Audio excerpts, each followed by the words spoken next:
అక్షర యోధుడు ఈనాడు గ్రూప్స్ అధినేత రామోజీరావు మృతి పట్ల తెలుగు జాతి ప్రజలు తీవ్ర సంతాపం వ్యక్తం చేస్తున్నారు.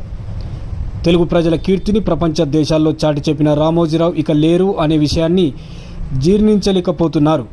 సిద్దిపేట జిల్లా ఉస్నాబాద్ అంబేద్కర్ చౌరస్తాలో రామోజీరావు మృతి పట్ల తీవ్ర సంతాపం వ్యక్తం చేస్తూ అఖిలపక్ష నాయకులు, పత్రికా ప్రముఖులు అయిన చిత్రపటానికి పూలమాలలు వేసి ఘన నివాళులర్పించారు.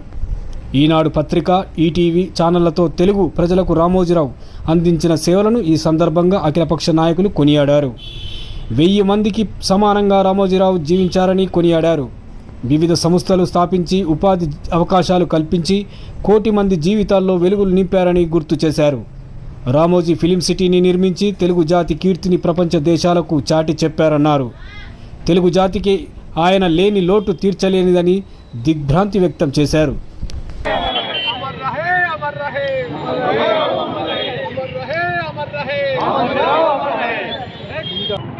ఒక వ్యక్తిగా ఎలా బ్రతకొచ్చు, ఎలా కోటి కాంతులు నింపచ్చు అని ఈనాడు పేపర్ ద్వారా కానీ మీడియా ప్రజలకు, ప్రభుత్వానికి అనుసంధానంగా పత్రికా రంగాన్ని ప్రవేశపెట్టి దాన్ని బట్టి ఇంకా అనేక సంస్థలు ఈనాడు ఈటీవీ ఛానల్స్ కానివ్వండి, మీడియా ద్వారా కానివ్వండి, మార్గదర్శి కానీ ఇలా అనేక సంస్థలను ఏర్పాటు చేసి 1 కోటి మందికి 1 కోటి కాంతులు అనే విధంగా ఎన్నో కుటుంబాలలో ఉపాధినిచ్చిన వ్యక్తి మహనీయుడు రామోజీరావు గారు. మరో ఆ వ్యక్తిని ఆదర్శంగా తీసుకొని ఇప్పటి యువత వెలుగొచ్చని చెప్పడానికి అతిశయోక్తి లేదు. వారి స్వర్గస్థులైన సందర్భంగా చింతిస్తూ వారికి స్వర్గలోక ప్రాప్తి కలగాలని, వారి ఆత్మకు శాంతి చేకూరాలని ఈనాడు గ్రూప్ సంస్థల అధినేత రామోజీరావు గారి యొక్క మరణం తెలుగు రాష్ట్రాలకు తీరని లోటు. ఎందుకంటే కేంద్రంలో ఏ ప్రభుత్వం ఉన్నప్పటికీ తెలుగు రాష్ట్రాల అభివృద్ధి ధ్యేయంగా ఆ ప్రభుత్వాల యొక్క అధినేతలతో మాట్లాడుతూ రాజకీయ నాయకుడు కానప్పటికీ అభివృద్ధిలో ఎన్నో సందర్భాలలో తెలుగు రాష్ట్రాలకు ఎన్నో అవకాశాలను సమకూర్చిపెట్టినటువంటి వారు రామోజీరావు గారు. అలాగే చలనచిత్ర రంగాన్ని కనుక చూసుకున్నట్టయితే చలనచిత్ర రంగానికి మద్రాసు అనేది కేర్ ఆఫ్ అడ్రస్గా ఉండేది. దాన్ని తెలంగాణ తీసుకురావడం గర్వకారణం. ఈ సందర్భంగా వారికి భారతీయ జనతా పార్టీ పక్షాన నివాళి అర్పిస్తాం. ఈనాడు అధినేత కీర్తిశేషులు రామోజీరావు గారు మరణించడం చాలా బాధాకరం.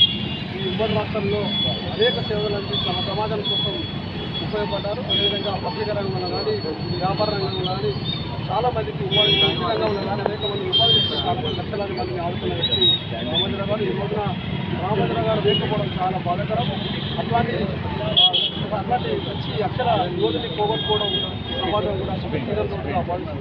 అదేవిధంగా వారి స్ఫూర్తి తీసుకొని మనమందరం ముందు రామోజీరావు అంటే ఒక 1000 మంది హార్డ్ వర్కర్స్ ఎంత పని చేయగలుగుతారో వాళ్ళ జీవితకాలంలో ఆయన ఒక్కడే ఆయన జీవితకాలంలో అంతా పనిచేసినట్టుగా ఆయన చేసిన పనులు, ఆయన నిర్మాణం చేసినటువంటి కార్యక్రమాలు మొత్తం అంతమైన అవగాహన.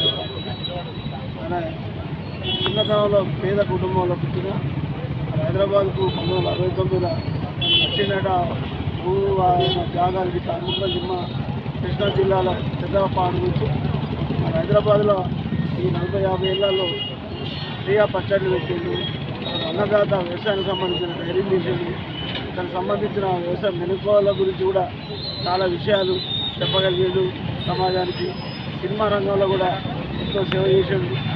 ఎలక్ట్రానిక్ టీవీ రంగంలో భారతదేశంలో ఎన్ని భాషలు, అన్ని రాష్ట్రాల్లో ఏర్పాటు చేయగలిగాడు. ఆయన రాజకీయాలను కూడా రాజకీయ సత్తాగా నాయకుడు కాకుండా ఆయన ఒక విలక్షణమైనటువంటి వ్యక్తిగా గుర్తింపు పొందిండు.